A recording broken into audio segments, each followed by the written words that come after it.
show right there. Welcome to 100 Yards of Football, and this is our legend segment tonight. I'm your host, Bobby Butler, and with me tonight, I got a true legend, a South Florida legend, a Florida State legend, an NFL legend, Jamie Deuce. Welcome to the show, brother. How you doing, baby? Hey, man, I'm doing good, man. Always, Bobby, go ahead and always tell the good to story. see my people. Go ahead and tell the story now about this. Just don't get that up with. Hey, we'll tell it a little later on, man. Okay. I'm sorry. Hey, man. Hey, it's always good to see you, man. You too, my friend. You know, Yeah, you always, like I said, you're the old wise sage in the group. You know, we had a great chance to talk to Dion today. We did the podcast today for the first time in a few weeks, and so cool, man. just kind of hearing that story or not hearing the story or what happened, just Right. That was something. Man, I tell you what, man, he's doing a great job with it. We're gonna talk about him. Let's talk about you. Let's open the show up and let's get going on the show. You know, Jamie, you know, a lot of people, you know, we're older, right? People forget sometimes. And but you went to high school in Orlando, Florida, Evans High School. Mm-hmm. And so let me ask you a question about high school with you, because I've never asked you this question. I want to know. Okay. What sports did you play in high school? So basketball, of course, football, basketball, and I wrestled and then shot putter, discus on track team. So here's the thing. So, you know, when people see NFL players, right, they see a guy like you, and they just assume he was just always a big guy, just a power guy, you know, push guy. But you were one of the best basketball players I've ever played with when I was in the NFL. And when you played basketball, I always would call you Baby Charles Barkley because you played just like Charles Barkley. I mean, you had a post game,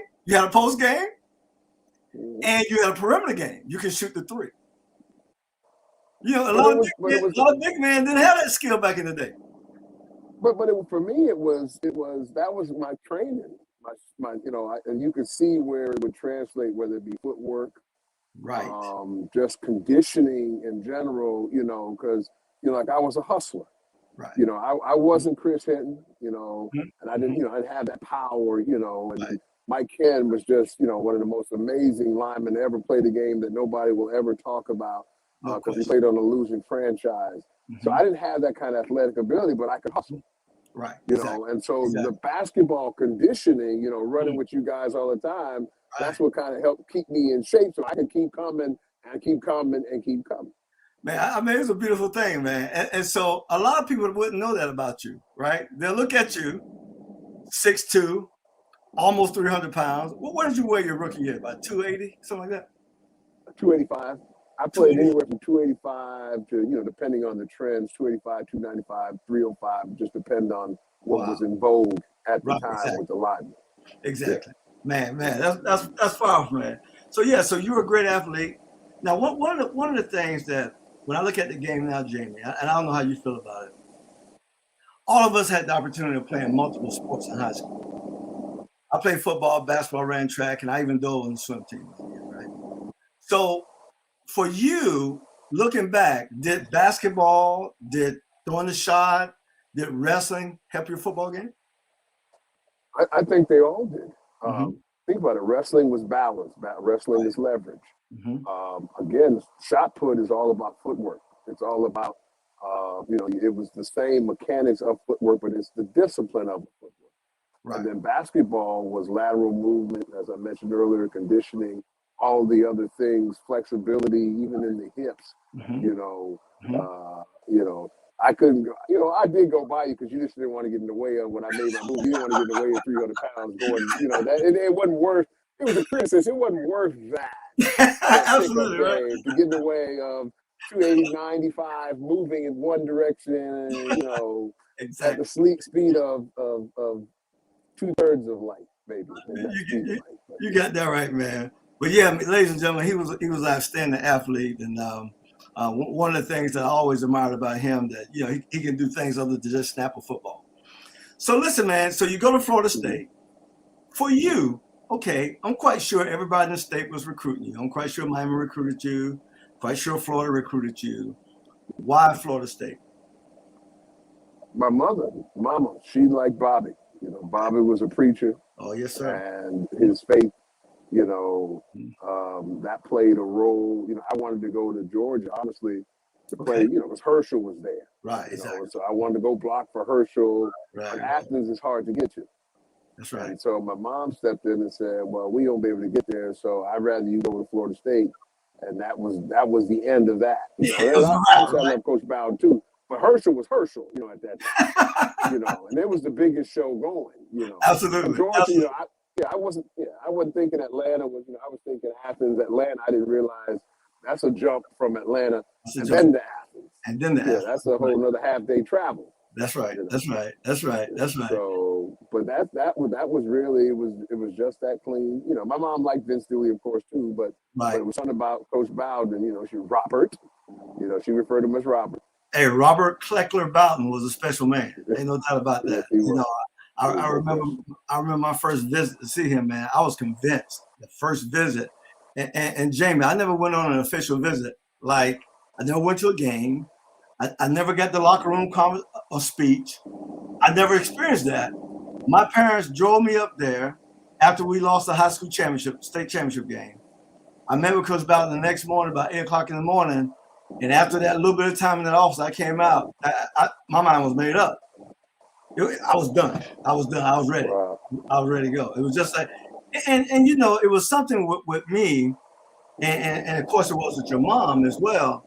There's something I really believe when you meet the coach you're supposed to play with, your heart gonna say something. Right. Yes. Your heart has got to say something, you know. And so, and I trusted him, right? And he was always a man of his word, you know, a man of the cloth. And you know, to be honest with you, James, my dad's a preacher. I was trying to run from church at that time, right? And so I was like, man, I don't want to go to church no more. You know, I'm tired of going to church, right? Right. Because I was a teenager just like every other kid who just wanted to go hang out and have fun, right? So, but I had no idea that him and my dad were just alike in a lot of ways.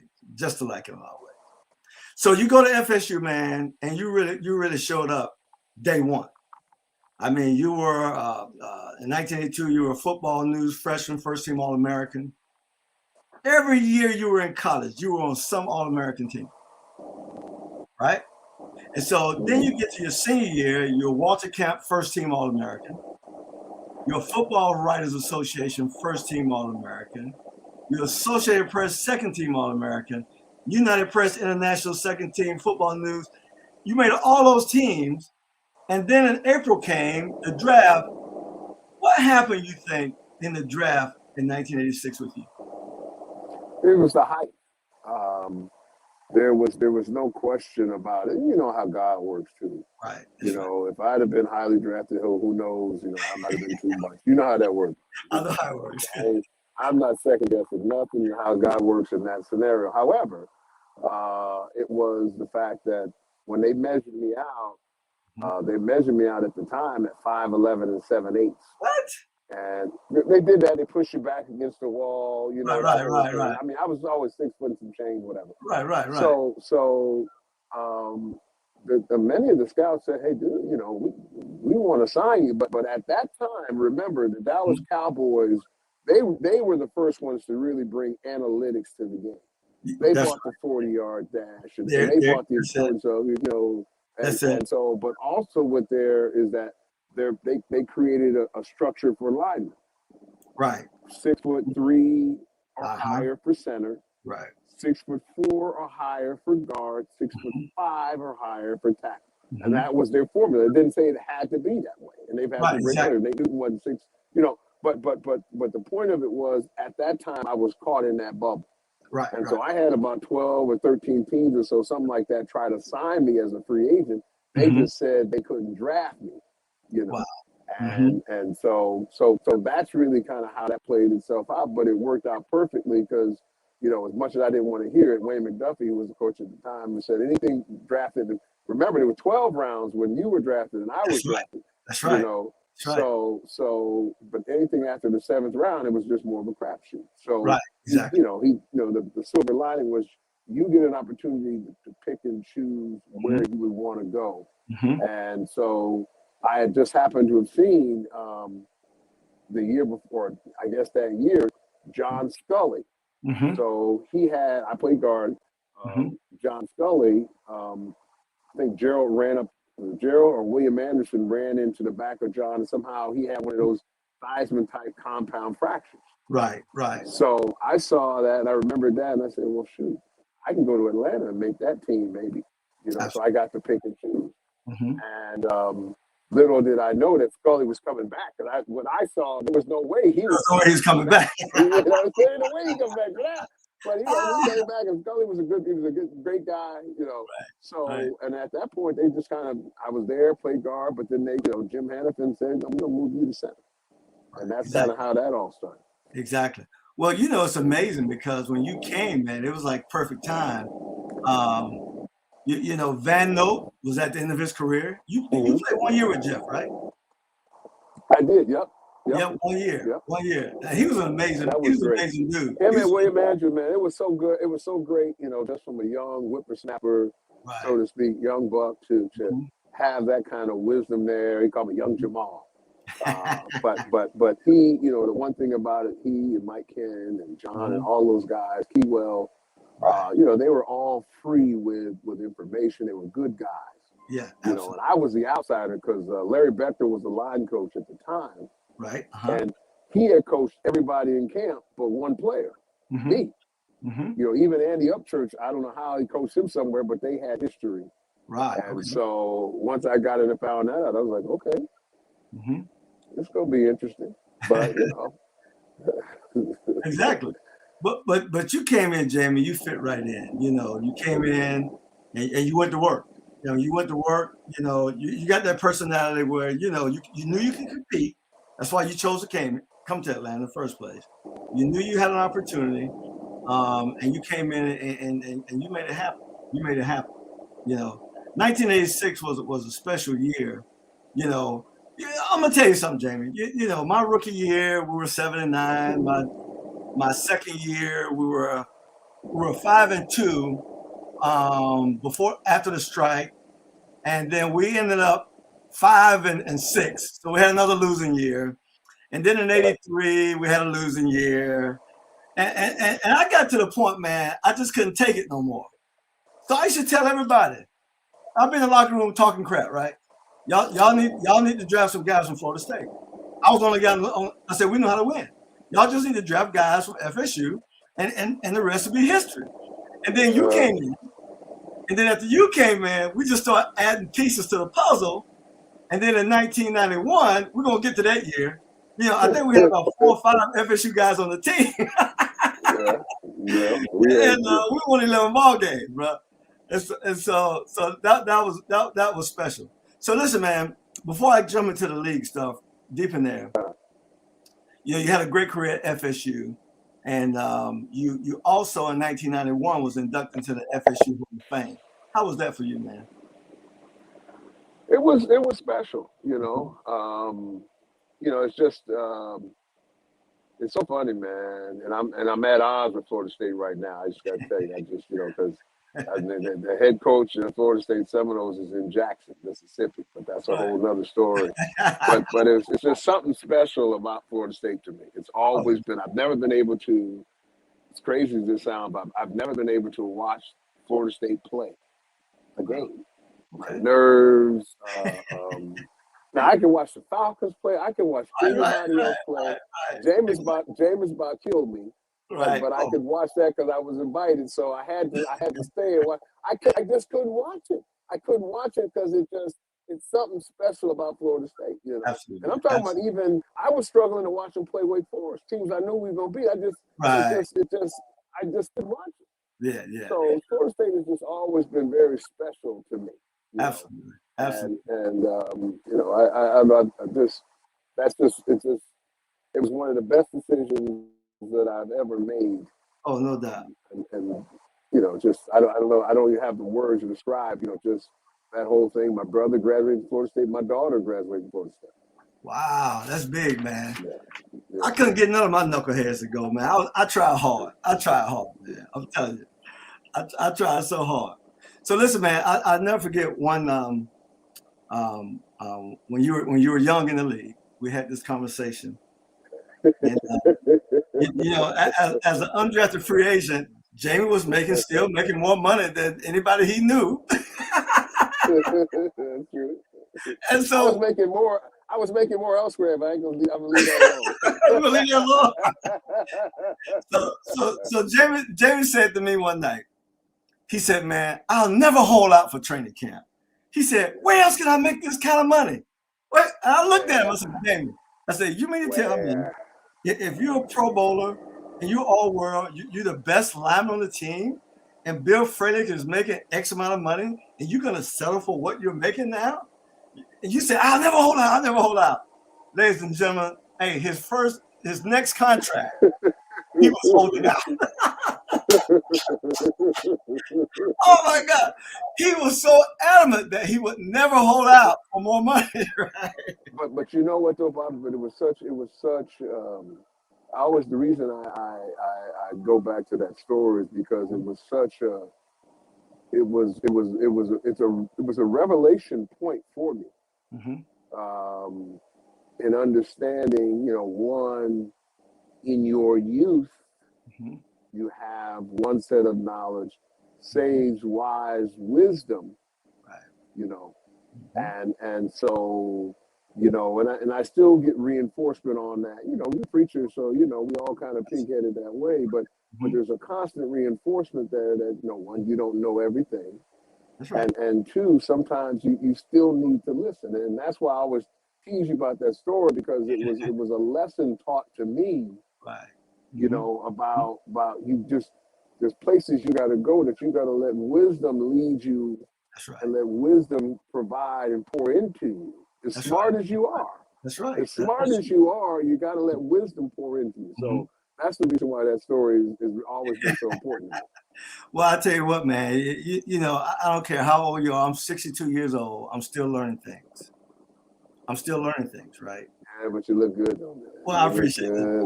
You look very impressive. You look good. Got a little gray hair here and there, but I'm doing all right. Yeah. All right, Doc. So, man, listen, I'll never forget this either. When you were, I'm gonna say it could have been around 87, 80, probably 1987. After your first year, one day you saw me in the locker room and you said this to me. I don't know if you remember this. This is what you said to me. You said, "Bobby, they don't even remember you no more in Tallahassee. There's a corner down there named Deion Sanders. They don't even know your name in Tallahassee no more." And I looked at you, I go, how can they forget my name, right? And so to make a long story short, you gave me his phone number, and I had my first conversation with Deion when he was in college, man. What a great guy, what a great teammate. And then a few years later, we ended up drafting him in 1989, first round overall. And look at us, that's our Seminole family at that point. Me, Jamie, Deion. But that's my son's favorite picture too. But Really? He always says to me though, and Deion, that's what I love. He just talked about, and this is I'm pay homage to you, and the fact that the Falcons drafted him to replace you, right? But yet and still, because you know how guys are. We played a lot with him. There were a lot of dudes in the locker room, and a lot of people, they get funny. And they could have taken another opinion and and I know that's the God in you, but the point of it but for you to have because Dion will tell everybody, Bobby, because just like I said, Mike Ken, Jeff Van Noten, they taught me how to study tape, study film. Exactly. That was the best thing that I ever did. Jimmy Ray taught me to box, how to count the box and understand that. When I played center, it was over at that point. But he just always spoken to you and just how gracious you were, and he loves you forever. Just for that alone. Right. Well, I tell you what, man, he's my little big brother. That's how I call him. He's my little brother because he's younger. He's my big brother because he accomplished so much more than his brother did. So he's my little big Hey, brother. remember the conversation we used to have in the locker room? And it was a good natured conversation we used to have all the time about who was the greatest Seminole. Because the three of us, we all had. I mean, truthfully, we all had great careers. Yeah, great And career. for the That's sake right. that you can't, as great a player as Dion turned out as a pro, Right. he couldn't make a better. They couldn't make a better case that he had a better college career than you did, or the same thing. I started every game. Right. So it was just always a good natured little joke that we used to have that was always fun Right. as Right. well. Well, that was fun, man. And I tell you what, I love talking about FSU in the locker room, man, because we pretty much beat everybody in the locker room. So, Right. Yeah. except me with the Oklahoma boys. I couldn't talk trash to Scott Case. Well, here's the thing, though. See, but you guys had the best record of all of us because Right. y'all went to a couple of Orange Bowls, stuff like that. We hit a Right. little low. Yeah, we went to a couple of Gator Bowls, but y'all went to those New Year's Day Bowls at the time. That we never got to. So you guys always had that advantage there. but it was fun though, man. But I always remember one thing. Let me tell you something about Dion that really impressed me about him. I mean, I knew he was a great player when he came in. And here's the thing, Jamie. With me, I was at that time I was in my 9th year, so I was an old man. In other words, I was an old pro. I didn't get excited no more. I intercept the ball. I hand it back to the ref. Don't jump on top of me. Let me go sit down and get my rest. And I'm not smiling. So Dion comes, and everybody know this story. His first game against the Rams. Matter of fact, 2 days before his first game in Atlanta, he hit a home run out in Seattle with the Yankees. And I think that night he caught a red eye back to Atlanta. Saturday, the next day, he signed his contract. Sunday, I didn't expect for him to dress out. They dressed him out, and he returned punts and kickoffs. And the second punt, oh boy, put it in the end zone. And all of a sudden, man, I came off the bench. I threw my hands up like that. I run on the field. Everybody jumped on him. And, it was just the excitement that he brought to the game. I mean, he made me feel young all over again. I mean, what a great player. And then the timing of him being drafted, the year after his rookie year, we bring in Jerry Glanville, and we made some moves. We got Chris Hinton and Andre Rison from Indianapolis Colts.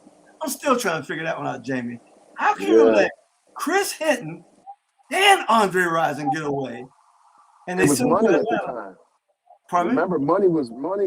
It was all about money. Right. Money was real to these owners back then during that time period. It was real. Remember, like I think it was the reason the Herschel Walker trade happened was because everybody thinks about all the first round pick. It was because that the GM had in his contract that if he saved the club money and all the money that was going out to the teams was going out in signing bonuses. So that's why he traded all the first and second round draft choices away. So that and that GM just until they changed this dome, he also had 10% of the vig on the suite up there at the stadium. I mean, so it was a business thing, and money was a whole lot different than you didn't have billionaires that came in on these NFL franchises. And that's, I think, is the big key. Right. But I tell you, what a great time. I mean, we hired Jerry Glanville, and all of a sudden, Jamie, it seemed like the Atlanta Falcons was a hip hop team. We changed our uniforms. We got on the black jerseys. Glanville came in, the man in black. The locker room was buzzing. The music was so loud in the locker room, man. For an old man, I couldn't stay in the locker room. I had to go outside, and calm my nerves down and go back in the locker room. But you know what, though, Bobby? What I loved about it, though, was because, the most fun or the freest I'll say I was as a football player was playing for Glanville because, the music was loud, but it was more about, if you didn't get ready Monday, if you didn't get ready Tuesday or Wednesday and Thursday, and then Friday and tune-up, you wasn't going to be ready for the game. Right. So whatever happened on game day, because think about it, what are we seeing now? Every player in the league has got their phones on. Every player at the time had their Walkman on at the time and was walking around the stadium with the Walkman, listening to music at the top of the, Right. So for me, it was just a liberation. Right. And so talk about that, man, because next thing you know, Coach Glanville came in. We got Dion out there, young stud corner. And then what we do for him, which was great, Glanville was a blitz guy, bump and run. We're going to cover man to man. And so Dion can get in your face. He's the fastest guy on the planet. And he's bigger. This is the thing a lot of people don't know about Prime. He's bigger. He was bigger than any corner in the league. The guy was tall. And he was bigger than most receivers other than like Michael Irvin, Al Toon. Right, guys like that. So for the most part, he was as good. He was the same. He and Jerry Rice, same size. Same size. Exactly. All the John Taylor, they're all the same size, as opposed to we had a lot of short corners. Exactly. And so he came in, man, and man, he turned the dial up. That defense was made for Prime. Yeah. And then we had Brian Jordan. We had Scott Case, move Scott Case back in the middle of the field where he can be dangerous and intimidate people. And bro, we had it going. I mean, we had Jesse Tuggle was just coming into his own at no linebacker. Brian Jordan may have been the best strong safety that in the game. Yeah, absolutely. In the game. And so we had that from a defensive perspective. And then we brought the run and shoot to Atlanta.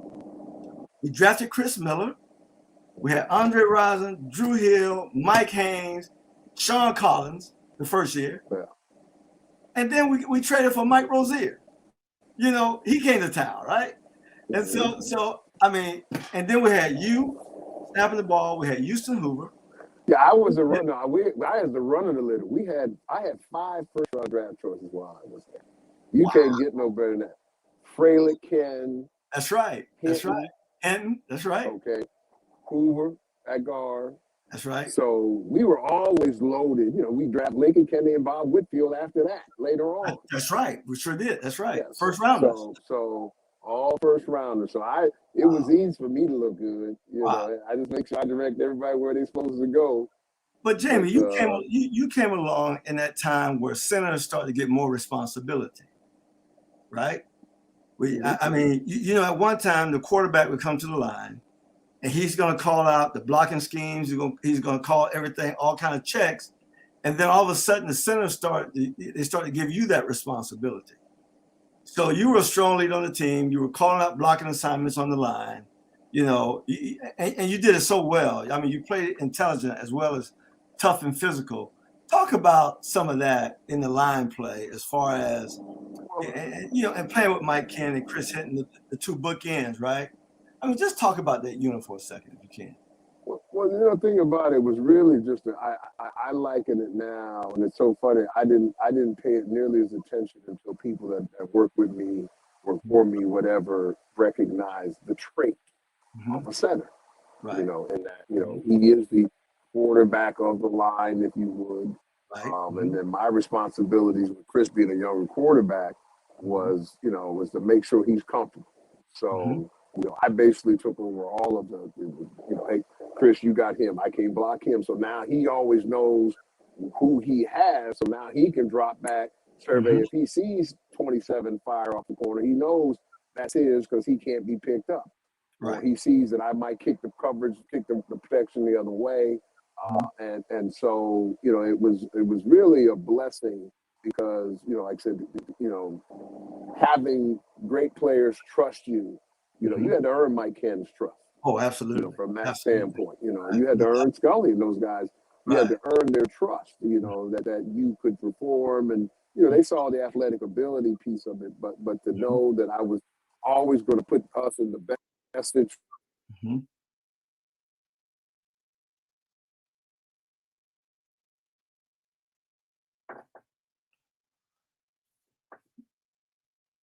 Jamie, you with me? I think he just went out for a second. Yeah, we're holding to see if his signal comes back. Okay. Well, cool. Well, anyway, ladies and gentlemen, man, Jamie Jamie, you back?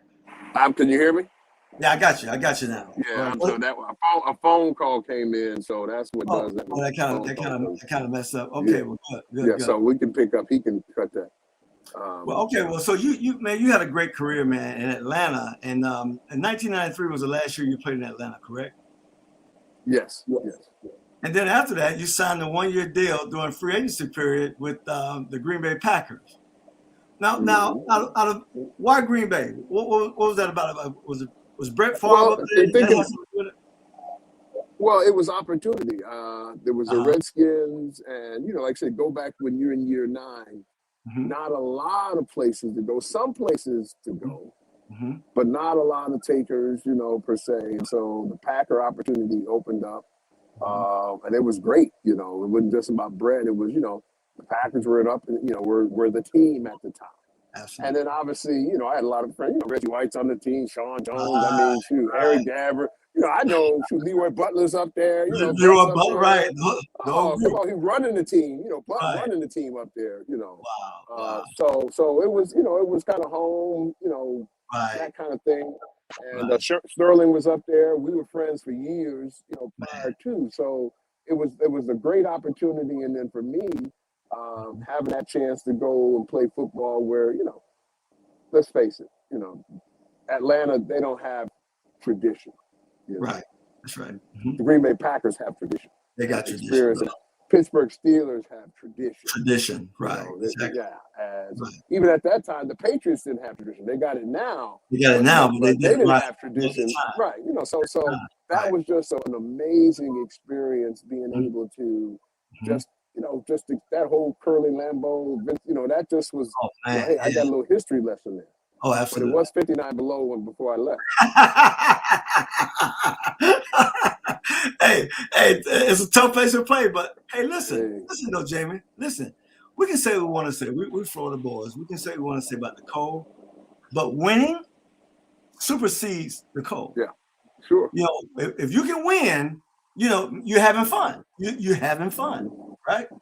And so I always talk about playing in the year before you came. We played Chicago in '85. The year they won it all. Bruh, it was 20 below zero with the wind chill. I don't care nothing about the game. Can we just get this over with? The coldest game I played in, because it was colder in Green Bay, but was in Chicago also when we were there. And this was the Monday night game where this is when we found that Brett Favre's arm wasn't nearly as strong as God's breath. And remember, Brett in Chicago, he threw a ball and it went right to the ground. Right to the ground. Right to the ground. He threw it, it went right to the ground. Said, that's funny, man. That's funny. That's funny. Man. That's funny, man. But man, you had a great 10-year career, man. A career that anybody can be proud of. When you think about the NFL, it really does truly mean not for long. Because I think even today, I think the longevity of it is like every career is like maybe 3.5 years, something like that. Right. Something like that, yes. And when you think about that, for someone that played double-digit career, Jamie played 10 seasons, right? I mean, that's a lot of football. That's a lot of football. And so hats off to you. But then when you got out of the game, Jamie, you went into television and radio. And you joined the NFL Network in 2006 as an analyst on NFL Total Access and NFL Game Day scoreboard with Paul Brewmaster and Tom Waddle. Talk about that transition, going from playing to that. Well, it started with that got good in the NFL was started with Dion. Okay. So like I said, after leaving football, obviously got the gift of gab. Sports talk radio was just starting to take off. Right. And so that's what I got into. And so I was polished by the time I got to NFL Network 4 or 5 years later, whatever that time period was. Right. And this was, I don't know if I ever told you this, and this story is going to ring true even more so in the coming days when you see what God is doing here. But Dion came to me. And so I said we've always had biblically a David Jonathan type relationship. Right. And I don't know what I've known him since he's 17. Right. We were knit together, just at an early age. Sammy Smith was our roommate. He and Sammy were best friends, but we developed this relationship and bond. And so ESPN was talking to him at the time, and NFL Network was talking to him. So I'm working for it might have been 790 Zone in Atlanta, one of the radio stations at the time. And he says, "Hey man, talking to these networks, what do you think? This, that, and the other." And ESPN is actually offering him more money. And Deion well enough to know that Deion will go with his spirit before he go with money. Right, that's right. He is well trained in that area. It's taken me a long time to cultivate that gift that he had for a long time. And so we started talking about NFL Network. And so he said, "Well, I'm gonna go with them. Something that's in my spirit says go there." Well, turns out, so as soon as he gets there, he says, "Hey, look," tells Eric Weinberg, who's the executive producer, said, "Look, I got somebody who's better than anybody you got here. His name is Jamie." So Eric said, "Oh yeah, okay, great, sure, thanks, yeah, yeah." You know how they do it. Right. So a month or so goes by, and so now it's starting to happen. The NFL Network calls him back, and so this deal's getting ready to happen. He said, and Deion tells him again, he said, "Look, man, give my guy a shot. Just light him up one day from Atlanta. You got to fly him out here. Just light him up and see what you see." So we do a bit. They line it up. I go to the studio up in Tucker area over there, and subject matter for whatever reason was Brett Favre. They took what I did that day and they chopped it up for 3 nights and played 3 different nights. He got a call me 2 days later. He said, "You sit down, you drive." He said, "You sit down." I said, "No, but yeah, I'm gonna sit down." He said, "Well, the NFL Network offered you a contract." So Deion negotiated my contract. I was working on his contract, but to show you how God worked with him. Right. So after Deion listened to the call of God, they offered him a contract the next year that was 2 times more per season on a 4-year deal. So ESPN was going to never pay him that, but he was obedient. And so the thing I told him was, I said, "Bro, well, here's what really happened." I said, "This was never about you. It was about me." Right. Because if like for those who don't know now, like to get on television back at that time, you had to have a ring.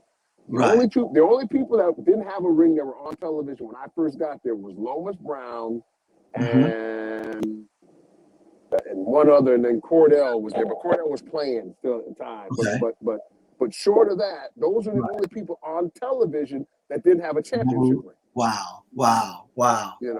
And that's the only way that I could get in the game. It didn't matter but your skill sets or talent. That's what started the conversation within ESPN. Because even if you look at NFL Network, they had TD was on there. I think Kennedy was there, but I think he might have won somewhere. You know what I'm saying? But even then, Lincoln was a first-round draft choice.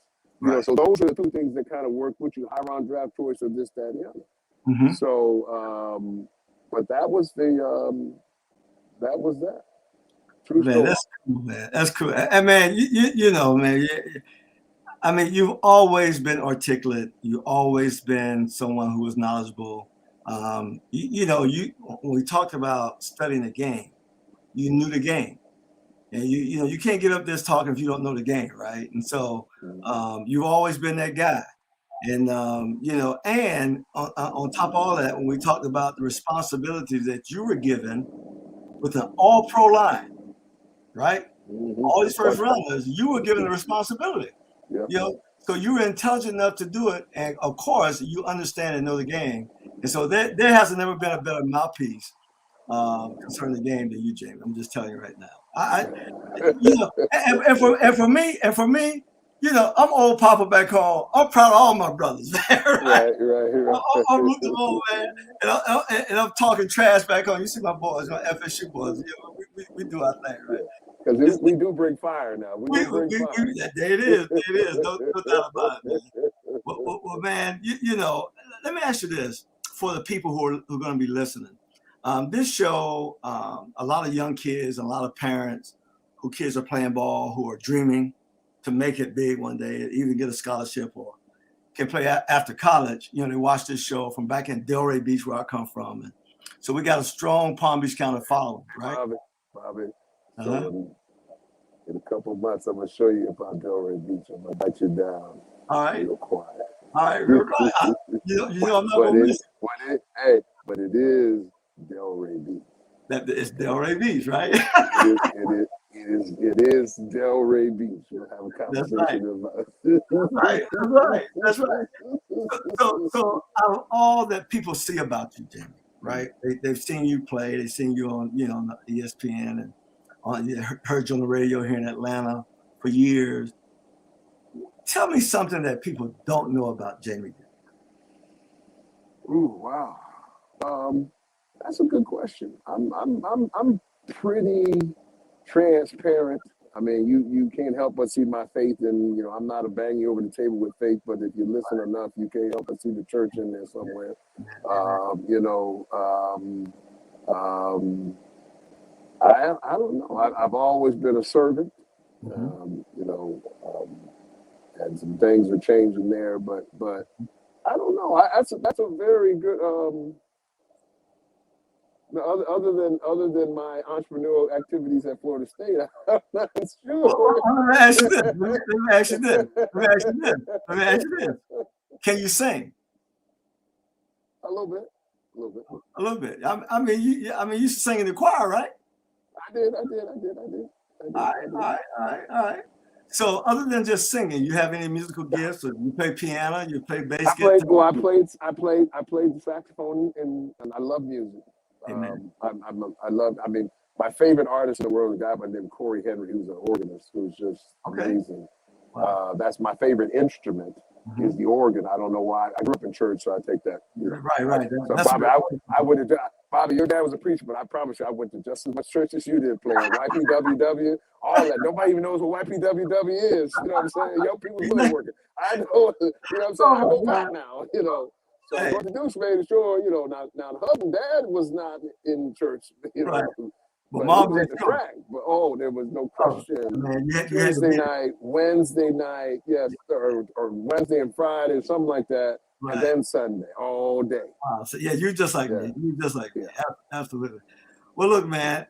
Thank you for coming on the show, man. You know, I've been wanting to do this with you for a long time, and you know, I love you, man. I really appreciate it, man. Our relationship, and you know, we go back, and every time I see you.